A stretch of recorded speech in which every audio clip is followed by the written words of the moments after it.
Coming up on this episode of Alma Ocean, we'll see how visitors to a local museum were introduced to a Black history maker. We find out how some students learn about crime investigation techniques. We get an inside story on how health science students attended training at a local hospital. And as always, we'll update you on the latest in Admiral sports. Today is March 6, 2026, and this is Admiral Ocean.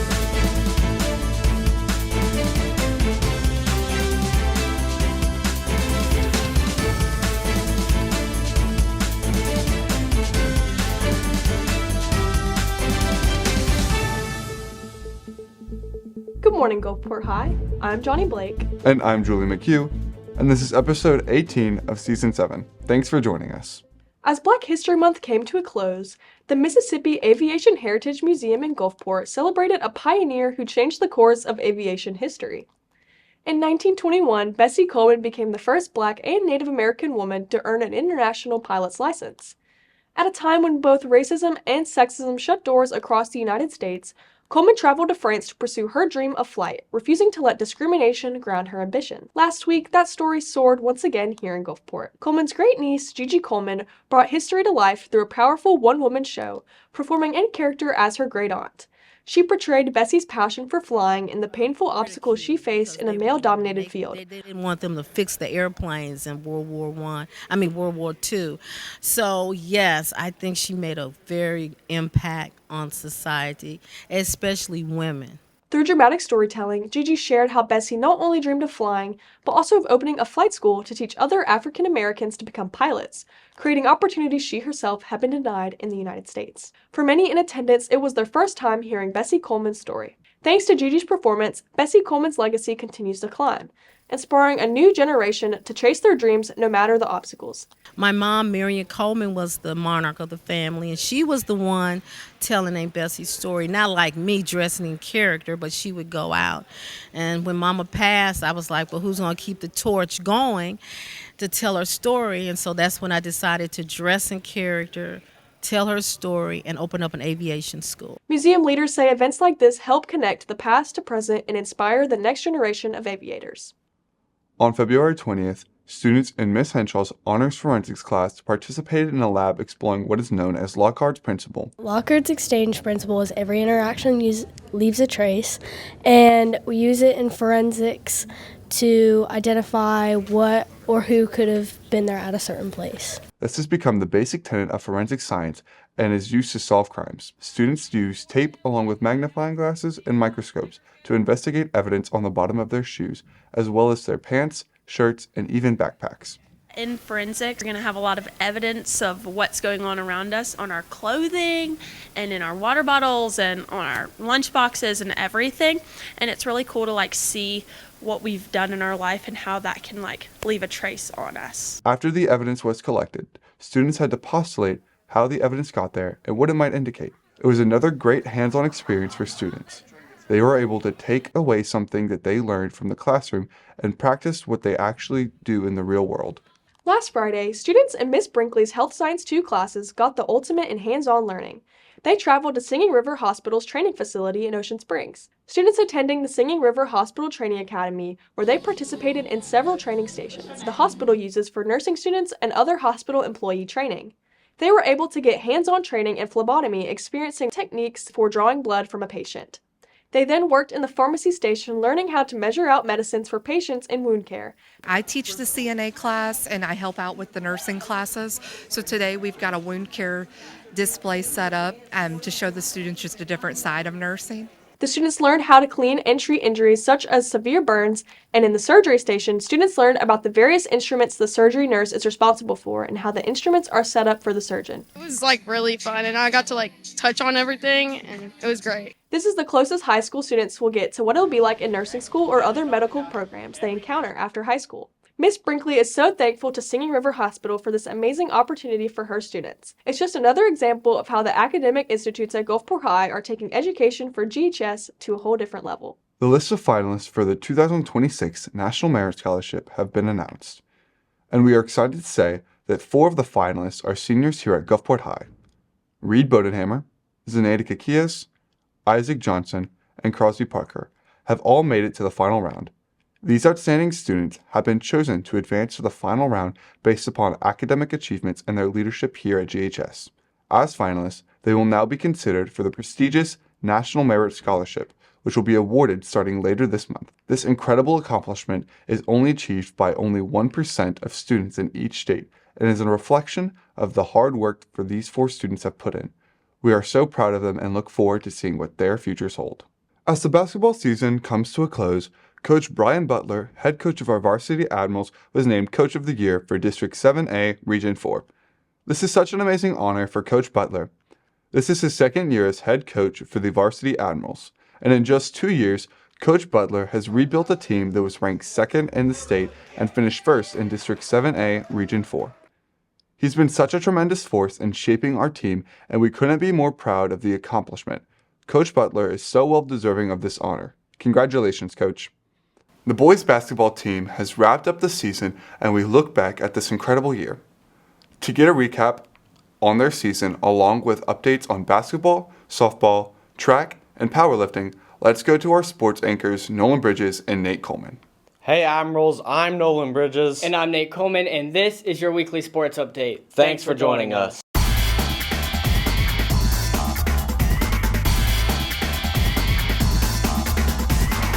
Unfortunately, basketball playoffs are now over. Our Admirals played against Northwest Rankin last Friday, and the final score was 61-50, with Northwest Rankin coming out on top. Gulfport averaged 12.5 points per quarter. The Admirals had a great season, with their final record being 27-3. This made them first in the district with a 12-2 record. We are very excited to see what they can do next season. Admiral Baseball swept Harrison Central on Friday. They won 8-0, and on Saturday, they won 13-2. During those 2 games, Eli Carter scored 5 runs, Brant Roosevelt scored 4, James Van Slyke and Bash Plummer scored 3, and multiple Admirals scored 1 run. At the time of recording, the Admirals have a record of 7-2, being first in district with a 3-0 record. With baseball winning, softball had also won against Pascagoula in an intense matchup, with the final score being 11-10. Thanks to a clutch hit by Paige Moore. And they won against Covington, 17-10, to get their 3rd win of the week. Congratulations to the GHS Boys Gulfport Admiral powerlifting team. First place, Sean Garcias, Jace Odom, Gavin Gruich, DeAndre Williams, Carson Matthews, and Malachi Smith. Second place, Maddox Ladner, Keelan Childers, Kevin Ramirez, Halen Ladner, Javon Anderson, and Jamarion Moses. The state championship is in Jackson on March 28th. Lady Admiral Powerlifting placed second at South State over the weekend. Mia Uretzi was awarded the best lightweight lifter. The following placed at South State and are moving on to state on March 27th. First place, Hannah Bellinger, Ireland Neal, Marcela Rodriguez, and Mia Uretzi. Second place, Jay Jones.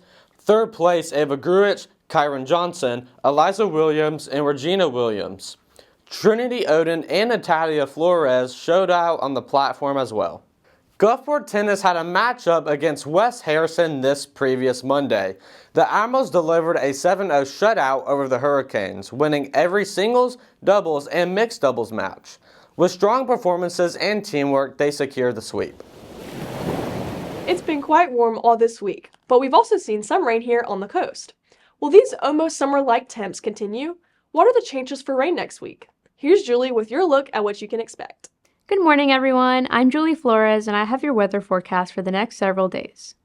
This morning, we'll see some fog along the coast. By midday, it will be pretty cloudy with a 40% chance for rain. It's going to be quite warm with temps reaching 76 here close to the beach.